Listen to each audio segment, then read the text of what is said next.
E aí pessoal, essa é mais uma aula de Biologia do PVS e hoje a gente fala sobre sistemas excretores. A função da excreção é a eliminação de produtos do metabolismo orgânico. Esses produtos, os excretas, são restos metabólicos dos tecidos e células.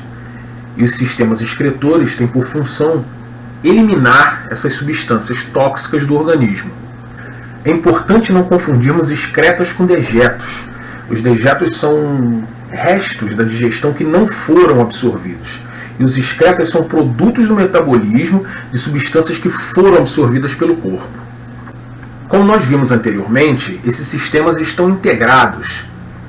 O sistema respiratório, por exemplo, retira oxigênio do ambiente, esse oxigênio passa para o sistema circulatório e o sistema circulatório distribui esse oxigênio para as células do corpo.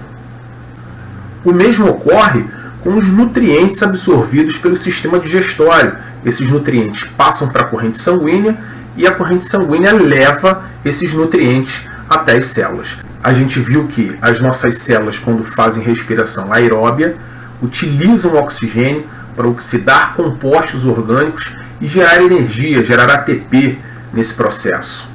Estas e outras funções metabólicas geram produtos, geram restos metabólicos que devem ser eliminados do organismo.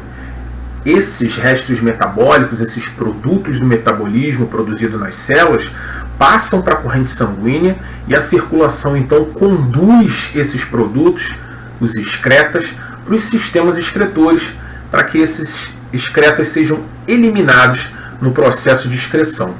Vale aqui lembrar que o gás carbônico, que é um produto da oxidação de compostos orgânicos, como a gente viu na aula de respiração, também é um excreta.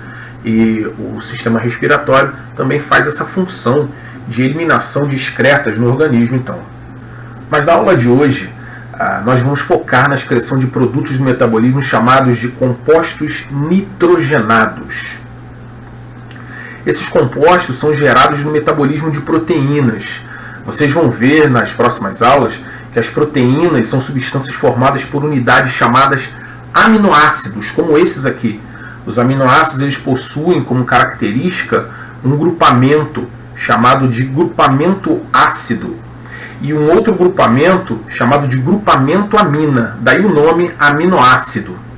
Essas são as unidades formadoras das proteínas. Aqui nós temos 3 exemplos de aminoácidos, então, a alanina, o ácido glutâmico e a serina. Todos eles, assim como os outros aminoácidos, apresentam esses 2 grupamentos, o grupamento ácido e o grupamento amina.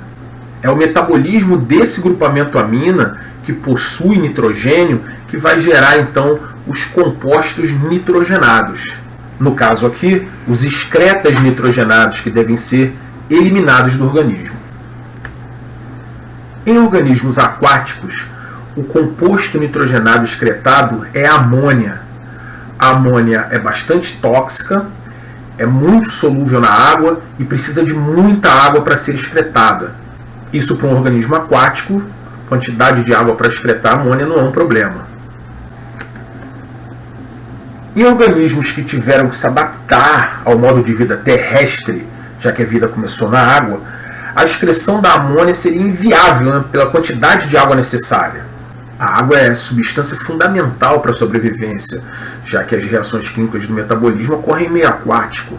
E adaptações para não perder água no meio terrestre foram fundamentais para que a vida pudesse dominar esse meio ambiente. Portanto, excretar amônia para um animal de vida terrestre seria inviável. Nesse caso, os sistemas evoluíram de modo a converter a amônia formada no metabolismo de compostos nitrogenados em um composto chamado ureia. A ureia é menos tóxica do que a amônia, necessita de menos água para ser excretada. Isso foi uma adaptação importante ao modo de vida terrestre. Alguns organismos, como os tubarões e as raias representados aqui, apesar de serem organismos aquáticos, excretam também ureia, mas por outro motivo. Eles precisam concentrar compostos, esses compostos nitrogenados no sangue, por uma questão de equilíbrio osmótico com o meio, como vocês vão aprender mais na frente. em outras aulas. Como a ureia é menos tóxica do que a amônia, ela pode ser acumulada no corpo desses animais e desempenhar essa função. Outros animais que têm uma vida adulta terrestre, como o sapo e outros anfíbios, excretam ureia na fase adulta, e na fase de larva eles excretam amônia, porque a larva tem vida aquática. Esses animais mantiveram essa característica de excretar amônia na fase de larva. É o caso dos sapos, rãs, pererecas. O girino, de vida aquática, excreta amônia, e os adultos excretam ureia. Os adultos de vida terrestre excretam ureia. Nós também, enquanto vertebrados terrestres, a espécie humana, excretamos a ureia. Outros organismos que também se adaptaram ao meio terrestre passaram a converter os excretos nitrogenados em um composto ainda menos solúvel na água e menos tóxico, que é o ácido úrico. O ácido úrico é bem menos solúvel na água, é bem menos tóxico e precisa de uma quantidade muito pequena de água para ser excretado, quando comparado com a amônia e mesmo com a ureia. Nós também produzimos ácido úrico no nosso metabolismo em menores quantidades, mas excretamos predominantemente a ureia. A excreção de ácido úrico foi uma solução evolutiva para esses animais, para o desenvolvimento embrionário desses animais. Vertebrados como as aves e os répteis se desenvolvem em um tipo de ovo chamado de ovo amniota, porque esse ovo tem uma membrana chamada amnion. O amnion forma uma bolsa cheia de líquido onde o embrião se desenvolve, né? Nós também temos essa bolsa, é aquela que rompe muitas vezes antes da mulher dar à luz. Rompeu a bolsa, estamos falando da bolsa amniótica. No caso dos animais que se desenvolvem dentro de um ovo, a bolsa amniótica fica dentro do ovo. O amnion, essa membrana que delimita a bolsa amniótica, permite que os embriões de animais terrestres se desenvolvam em meio aquático, evitando a desidratação. Isso é uma outra adaptação ao modo de vida terrestre. No caso desses animais que se desenvolvem dentro de um ovo, a excreção, mesmo de ureia, seria incompatível. E a solução evolutiva foi a excreção de um outro composto nitrogenado, bem menos tóxico e que necessita de pouca água para ser excretado, que é o ácido úrico. Essa membrana, o amnion, então, está representada aqui, que é a membrana que delimita a bolsa amniótica, na qual o embrião se desenvolve em meio aquático, e a estrutura que acumula o composto nitrogenado, aqui no caso o ácido úrico, é o alantoide, que vai sendo acumulado aqui até o final do desenvolvimento. Isso é possível porque o ácido úrico é uma substância pouco solúvel na água e pouco tóxica, necessita de pouca água para excreção. No nosso caso e dos outros mamíferos, que também se desenvolvem em uma bolsa amniótica, a excreção de ureia não é problema, porque os excretas passam pela placenta para o organismo materno e são eliminados para o ambiente pelo organismo materno.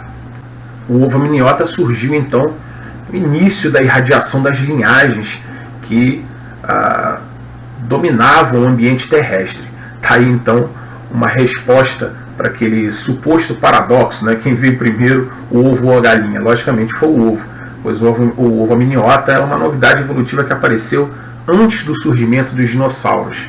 Como a galinha é uma ave, as aves são o único grupo, né? Formam o único grupo de dinossauros ainda vivos, como a gente viu aí numa aula passada. O ovo amniota surgiu bem antes da galinha.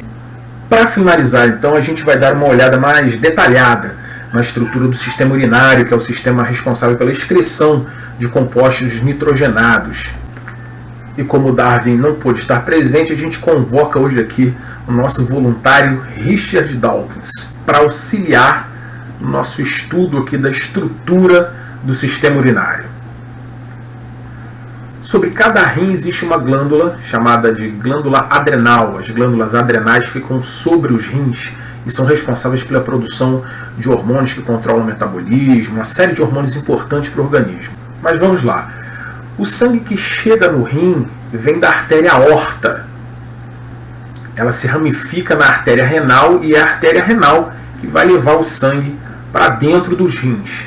Depois que passa pelos rins e é filtrado, o sangue sai pela veia renal e vai ser conduzido para a veia cava, que é a veia que leva o sangue da parte inferior do corpo para o coração.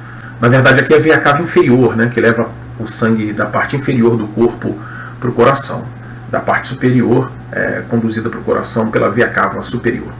Mas voltando ao sistema urinário propriamente dito, após ser filtrado nos rins, os excretas vão passar pelos ureteres e esses tubos vão conduzir até a bexiga, que vai armazenar a urina até que esta seja liberada pela uretra.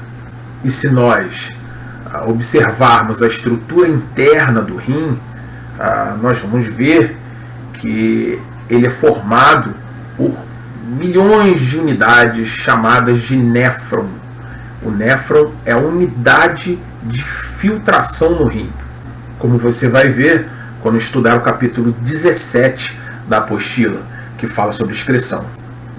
O sangue então chega nesse sistema por arteríolas, que se ramificam em vasos menores, que são os capilares, onde ocorrem as trocas, como nós já vimos. Esses capilares vão formar um glomérulo envolvido por uma cápsula, que é chamada cápsula de Bowman. Aqui ocorre a filtração do sangue. Esses capilares então formam uma rede que vai reabsorver a água e as substâncias que não vão ser eliminadas. Esses capilares se juntam para formar as vênulas, que por sua vez desembocam na veia renal, que retira o sangue já filtrado dos rins. O material que vai ser excretado é captado então por tubos coletores, que levam aos ureteres, e os ureteres desembocam na bexiga urinária, que armazena a urina até ser excretada pela uretra. Nessa breve apresentação eu procurei abordar pontos integradores e complementares para facilitar a sua aprendizagem no estudo do capítulo 17 da apostila, que versa sobre o tema. Tirem dúvidas com seus mediadores, obrigado pela atenção de todos e até a próxima.